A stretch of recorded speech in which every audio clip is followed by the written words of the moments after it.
Friend Faces, and welcome to my channel, How to Poe. Now, when we think of Poe, we ordinarily think of this guy. What you say? Poe? That's me. Yeah, it's Poe. But I'm here to change that. This channel is devoted to everything poem, poet, and poetry related. I wanted to start my channel with a little confession. I'm Abby Dorable, and I love poetry. In my spare time, I read it, I write it, I learn about it, I study its history, and I like to talk about it. And something that I've come across when I talk about it is the same peculiar phenomenon. People come up to me and they say, with guilty expressions and a sly whisper, "I don't get poetry." As if it's some sort of moral failing on their part that I'm going to judge them harshly over. I won't, by the way, because I used to not get it either. Well, that's not exactly true. When I was a child, I loved poetry, much like I do today, and I wrote it secretly for years. I rarely ever showed anyone what I wrote, but I remember the first poem I wrote. I was about 6 years old. I was in first grade. It was around Halloween, which is my favorite day of the year. I had just watched The Nightmare Before Christmas, and I had all sorts of thoughts and feelings about how wondrous and spooky and kooky that movie is, and I wanted to share that kind of feeling. And I remember when I wrote my Halloween poem about spookiness and the fall and witches and goblins and ghouls, I wrote it in purple pen. And because I'm left-handed, I didn't want the ink to smudge. So I wrote it backwards. So the lines are all lined up on the right rather than the left. I also drew a whole bunch of monsters and ghosts and witches and ghouls and all sorts of fun, Halloween things. And I loved that poem. I loved that I could take my experience and put it into something that I could share. I put it into words and pictures. From then on, I loved poetry. I loved writing poems so much, but at some point, something kind of changed. When I got older, when it wasn't cool to like anything, I still secretly loved poetry. I was in the 7th grade and I was reading things like Khalil Gibran and Maya Angelou and Robert Frost and Billy Collins and all sorts of other poets. And I got older still, and instead of being asked to write poems, I was asked to write about them. And secretly I thought, oh, this is my jam. I love poetry. This is gonna be so much fun. But instead, I became flummoxed by the poets that I felt like I used to understand. I realized I didn't understand them. I mean, teachers, when they were asking me to write about poems, kept on asking this one specific question. What does it mean? Teachers, professors, and people in general tend to ask that question of poetry. What does it mean? I never really had an answer for that. It got to a point where I started to hate reading poetry. I would look at a poem and I would cringe. Oh God, the amount of work that I have to do to get this thing. And others have confessed as much to me as well. People hate reading poetry. And then I grew more and I became an adult. I had a job in a building with a cubicle. I made calls and wrote emails. And I spoke to people all day. I had a relationship, I had pets, I had a home, I had bills, and I still didn't get poetry. I didn't love it anymore either. I still wrote it from time to time, but I couldn't read it. I mean, why read something you don't get, So I read and I wrote other things.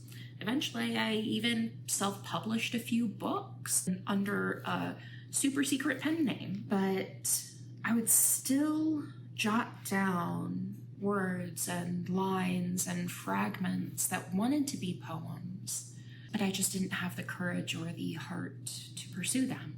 Now, you're probably wondering how I went from that to returning to loving poetry with all of my heart. I mean, we know why I stopped loving poetry, but how did I start again? Well, I got injured, and I had surgery, and another surgery, and a few more surgeries. My relationship fell apart. My pets passed away. My body was falling apart. And I looked around, and my life had the same color walls as my cubicle at work. And I didn't have a way to put that into words. I didn't have a way to process that. And then after I broke up with my ex while moving, I found the poem that I had written in first grade. I read it and I cried. I remembered my joy.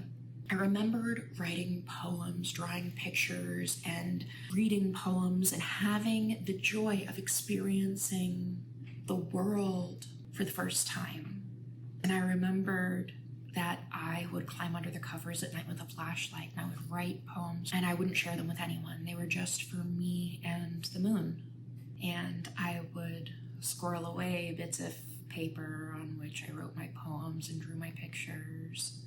And I felt with a certainty and a depth that only a child is really capable of, that those little bits of paper were my heart. Those little bits of paper with my words and my pictures. And I asked what had happened to my heart and how I had come to hate poetry. That was an easy answer, if a sad one.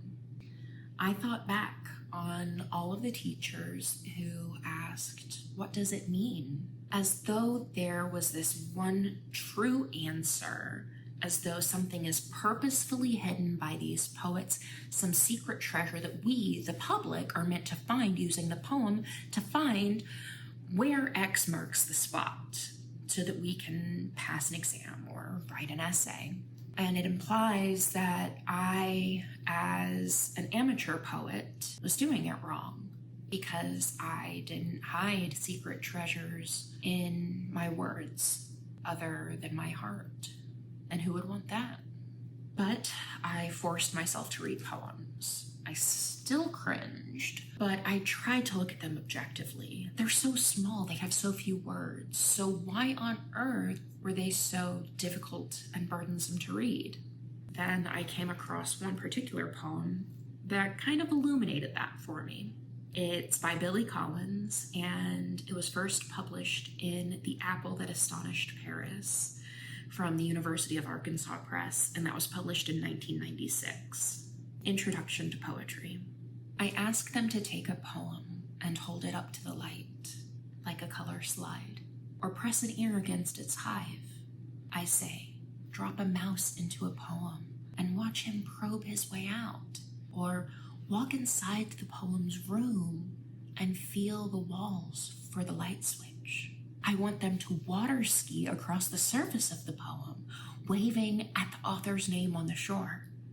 But all they want to do is tie the poem to a chair and torture a confession out of it. They begin by beating it with a hose to find out what it really means. Now, this poem is simultaneously really funny because this is kind of like absurd and ridiculous imagery, but it's also really sad. And it gets at the crux of the situation. And it's also from the perspective of a poet, Billy Collins, teaching an introductory course to poetry, where, funnily enough, his students aren't listening to a poet on how to read and appreciate a poem, because they had listened to all those teachers and all those people asking, well, what does it mean? The one thing that poets will all tell you is that when you read poetry, stop searching for the meaning and start paying attention to the language. The meaning isn't really there because it's not about meaning. It's about language. It's about other things that we'll get into on this channel.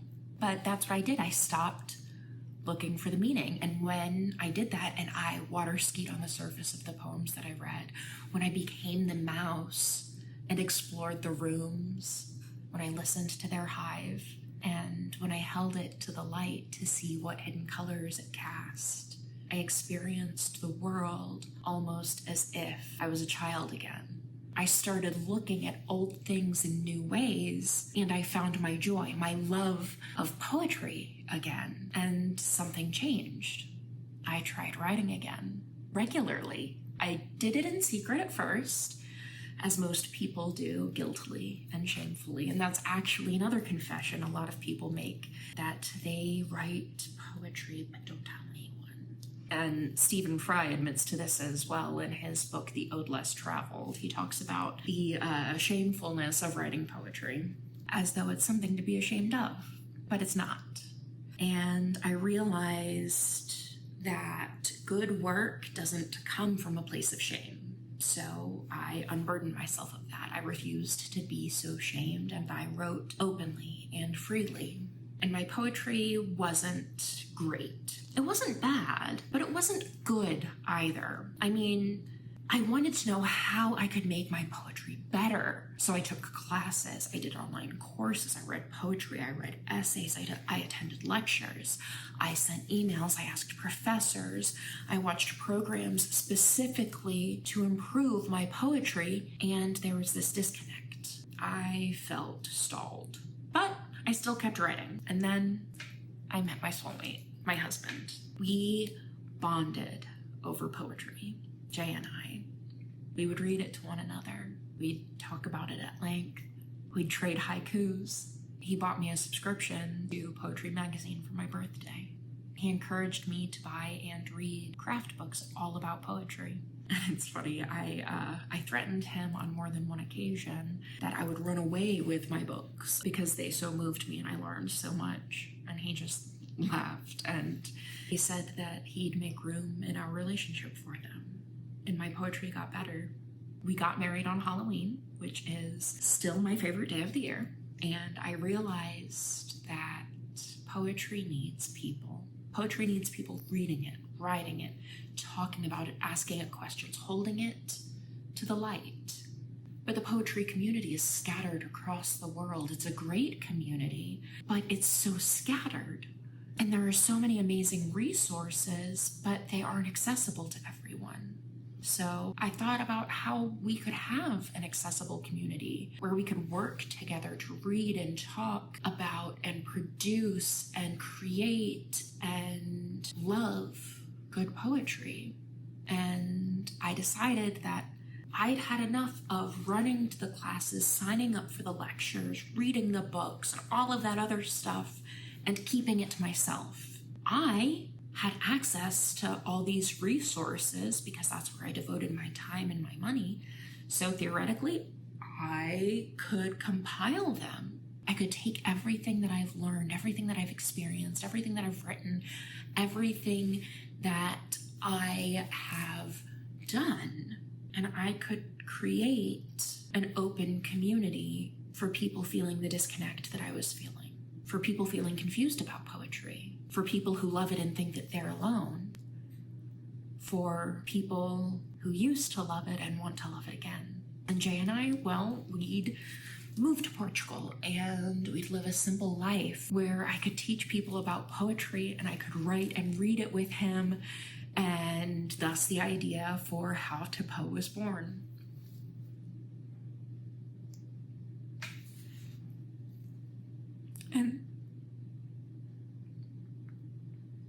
And then Jay died unexpectedly and in the space of a breath. And I couldn't write anymore. I couldn't read poetry anymore. I couldn't feel my heart anymore because it was ripped away and I was left living a half-life. And I just wanted to be with my husband. I still want to be with my husband, but it's not my time.